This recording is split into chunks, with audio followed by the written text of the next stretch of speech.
Wait, is that a dog playing foot volley?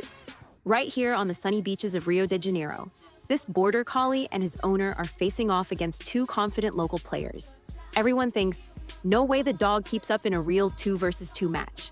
Heads are turning, phones are out, people can't believe what they're seeing. But watch this. The dog positions perfectly, anticipates every move like a pro. The dog reads the play like a beast, positions perfectly, and heads the ball right to his owner with pinpoint accuracy. In Rio, even the dogs play better foot volley than most humans. Mind blown?